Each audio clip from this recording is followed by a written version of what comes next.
Let's jump right in. We're going to tackle a really fascinating question today. In a country famous around the world for its gentleness, for its smiles, why does it seem so hard for regular people to speak their minds? And here it is. This one sentence really gets to the heart of everything we're going to talk about. See, this isn't just a simple case of top-down suppression. It's something much deeper, a kind of complex, learned behavior that's now part of the national psyche. We're going to unpack exactly what that means.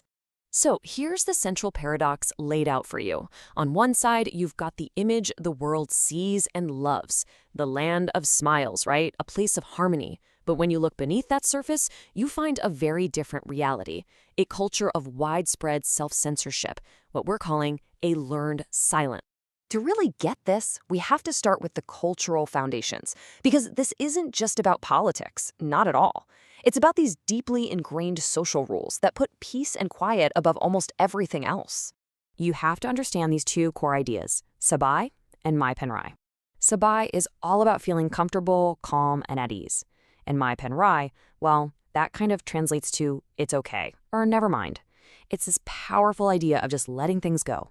Now, when you put those two together, you create this huge social pressure to just not rock the boat, to avoid confrontation at all costs.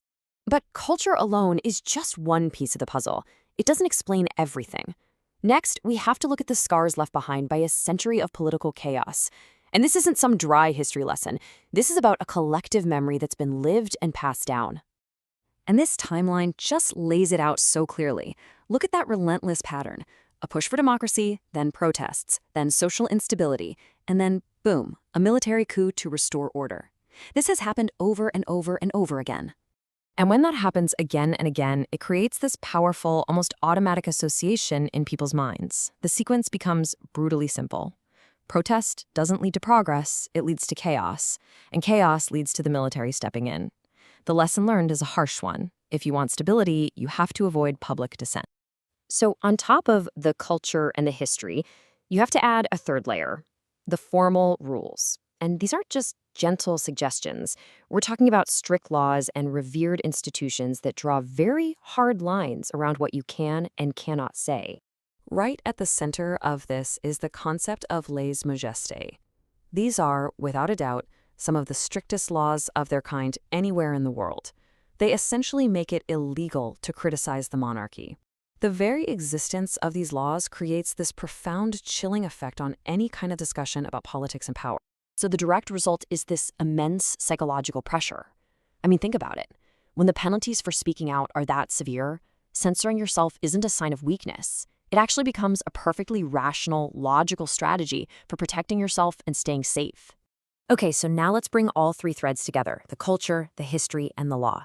When you combine them, you get the absolute core concept of this entire explainer, a phenomenon we can call learned silence. So this is a state where people learn through their own experiences or by watching others that expressing what they really think just leads to negative consequences. And what's so important to get today is that this doesn't just apply to street protests anymore. Oh no, this self-censorship now extends to digital spaces, to social media, where a simple post can have very real legal consequences. This chart does a great job of showing the internal conflict. On the one hand, you have this extremely high culturally driven desire for peace and harmony. But on the other hand, you have this simmering, equally high level of frustration with how things are. People are literally caught between these two powerful, competing forces. And this is where things get really interesting, because it leads to a total reframing of the situation. For many people, this silence isn't viewed as oppression. It's actually seen as a form of wisdom, a pragmatic, necessary choice you make to protect the peace that everyone values so much. It's a trade-off. So, after everything we've looked at, what about the future? Is there a path away from this learned silence? You know, we don't have the answers, but we can lay out the absolutely critical questions that Thailand is now facing. First and foremost, you have to ask, how do you rebuild trust? When that cycle of coups has broken people's faith in democratic systems again and again, creating a stable system that people feel safe enough to even participate in, well, that's just a huge challenge. And then there's the cultural question. How can a society that so deeply values gentleness and avoiding conflict make room for the often messy, loud, and confrontational nature of open political debate? can those two things even coexist? And finally, what big systemic changes are needed? What role do things like schools and the media have to play in creating new kinds of spaces, psychologically safe spaces, where real dialogue can actually happen without fear, and a new generation can learn a totally different way of engaging? So let's wrap up the key takeaways. You have a cultural preference for harmony that's reinforced by a painful history that teaches people to connect protests with chaos. Then you add in strict legal boundaries that make speaking out risky. The logical result of all that? A learned silence that becomes a rational act of self-preservation. And all of that leaves us with this final critical question to think about. Is this deep-seated learned silence a sustainable strategy that will keep the peace for the long term?